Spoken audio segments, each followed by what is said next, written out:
We're not here to be perfect. We're here to be real. Welcome to Your Aunty Talks Sex, the space where we talk about intimacy, emotion, and the layers in between. No awkwardness, no hype, just real talk. Let's get into it.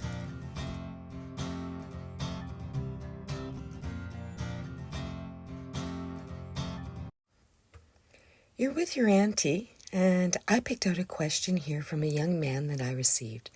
He asked, "What do you think causes people to label themselves?" Now, that's a deceptively simple question because in actuality, it's very complicated and layered. It has a lot to do with how we make sense of identity. We think of labels, and they help us sort out the world. We love labels. Things are hot and cold. Someone's a friend or they're a stranger, you get it.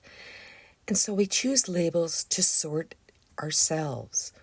When it comes to sexuality, labeling can be incredibly personal for someone who feels different, confused, or invisible. Finding a word that matches what they're experiencing can bring a huge sense of release. We may be raised in default setting, but when we find the right label, whether it be queer or bi or homosexual or trans or straight, what that does is it gives language to something that maybe didn't make sense before. And it opens a door to connecting that I'm not the only one. And if I share this, I found my people. This is my planet, you people. Historically, though, labels were also a form of defense, especially for peoples whose identities were misunderstood or attacked. So when you name yourself, you're saying, I define me, not you.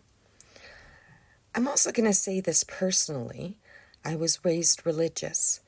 The kind where homosexuality was a sin, but you're supposed to hate the sin, not the sinner. Which, of course, if I'm being honest, just taught me to say judgmental things really politely. I'm a straight woman, and I can say that now confidently as someone older, and I'm more clear in myself. But I've also appreciated a lot of really beautiful women. And there were times I wondered, is this something that could be more? Could it? And honestly, I wished it was there sexually. Because there was connection, admiration, even emotional intimacy. But for me, it wasn't there in that specific way. And that was confusing for a while. So I understand why people explore labels, not because they're trying to declare something, but because we're trying to understand something. And it's not about craving attention. It's about craving language, a way of saying, hey, I'm not weird. I'm not broken. I actually exist. And I'm not the only one. This makes me human. So we may interact with people of all sorts, and looking for a label isn't the first thing we look for. But it is something that can creep up in conversations, or dating life, or social lives. It can be a part of that, and assumptions are made. So, I guess where I'm going with this is that we shouldn't feel pressure to just pick a label fast.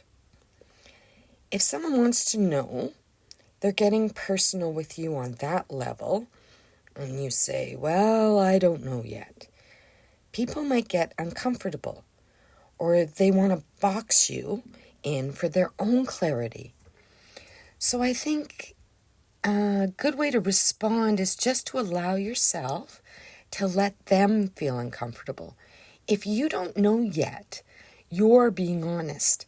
And for those that feel very secure, remember, a label is only a descriptor, and it may fit you right now, but it necessarily won't last forever.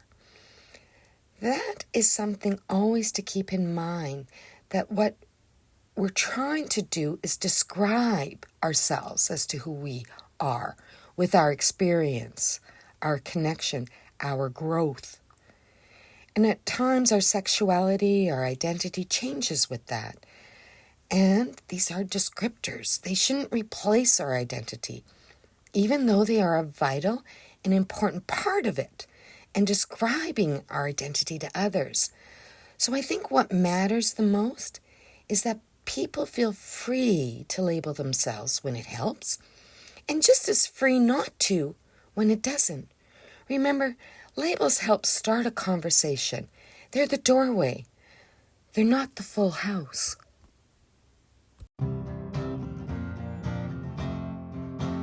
This question came with a story. It's one I've heard more than a few times, sometimes whispered at brunch, sometimes blurted out with wine. How can I tell if he's gay? Usually said by a woman who's confused or crushed, or let's be honest, a little curious. She's met someone kind, charming, he smells good, he listens, he compliments her earrings, but doesn't make a move. And then the thought creeps in, wait, is he gay?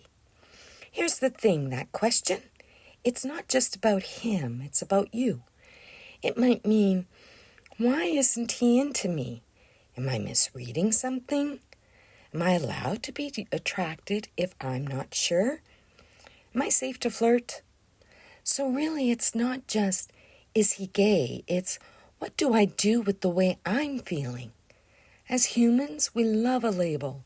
We like people to come with tags. Gay, straight, single, married, top, bottom, dom, sub. Whatever makes us feel like we've got the rules. But here's the trouble. Sexuality doesn't always come with a label. And even when it does, it might not be visible.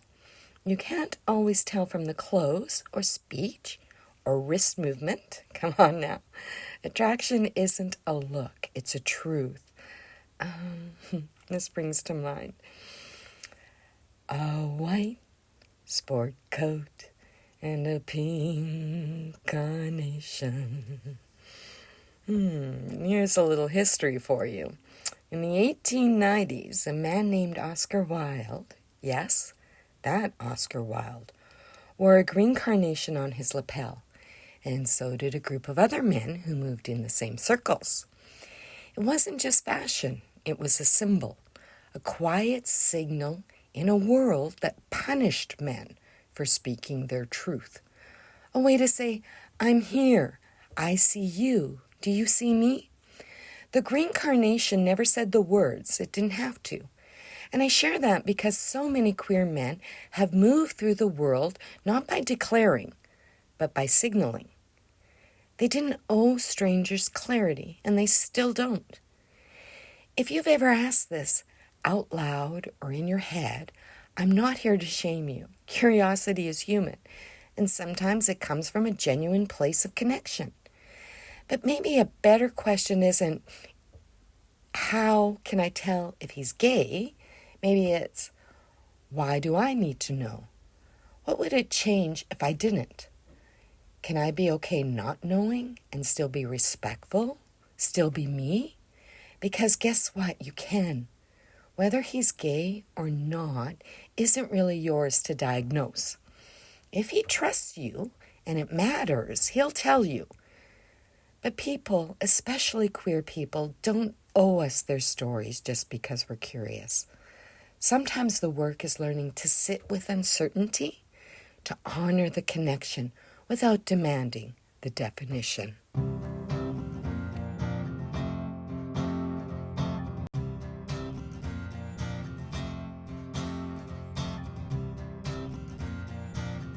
I'd love to hear what this stirred up for you. Your stories, your reflections, your own questions. Remember, we're not here to be perfect. We're here to be real. Until next time.